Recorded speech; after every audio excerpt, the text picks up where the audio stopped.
মানে তাহলে ভারতের আধিপত্য থেকে বাংলাদেশকে মুক্ত করেছে এই সরকার। আসিফ নজরুল যে দাবি করছেন, সেই হুম। দাবিটিকে তাহলে আমরা কি বলবো? এটা কি একটা সত্য দাবি, অসত্য দাবি, নাকি কিরকম দাবি? মানে এই দাবিটা তিনি করছেন যে মুক্ত না, করেছে, এটার মধ্যে ডান। এটা স্টানবাজি।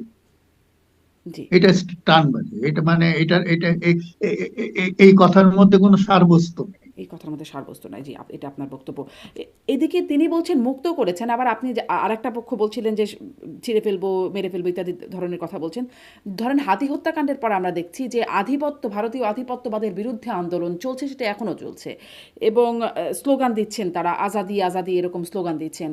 বিশেষ করে ইনকিলাব হুম। মঞ্চ, এর সাথে আছে শিবির, আমরা দেখেছি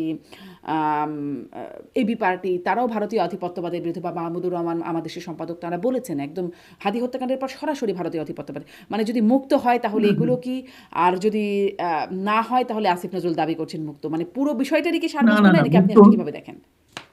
না, মুক্ত হয়েছে এটা একটা বাজে কথা, স্রেফ বাজে কথা। মুক্ত কিভাবে হবে? ভারতের সাথে আমাদের যে ট্রেড ডেফিসিট অকল্পনীয়।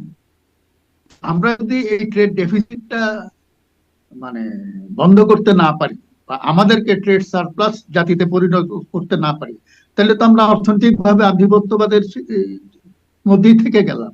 স্লোগান দিয়ে তো আর এটা করা যায় না। হ্যাঁ, দিল্লি না ঢাকা স্লোগান দিয়ে তো লাভ নাই। আমাকে বলতে হবে যে ভারতের সাথে আমার যে বাণিজ্যিক যে ভারসাম্যহীনতা, এটা আমি দূর করতে পারছি কিনা। আমাকে তো প্রত্যেকটা জিনিস ভারত থেকে আনতে হয়, আমদানি করে। আমরা বলি আজ কালকে থেকে ওগুলো আমদানি করবো না, আমাদের জিনিসটা আমরা তো করতে পারি না। কয়দিন পর পর ডিমের দাম বাড়ে গেলে এখান থেকে লোকেরা ভারত থেকে ডিম আনে, আমরা ডিম পর্যন্ত নিজেরা নিজেদের জন্য যথেষ্ট পরিমাণে উৎপাদন করতে পারি না। আর আপনি করবেন ভারতের সাথে যুদ্ধ?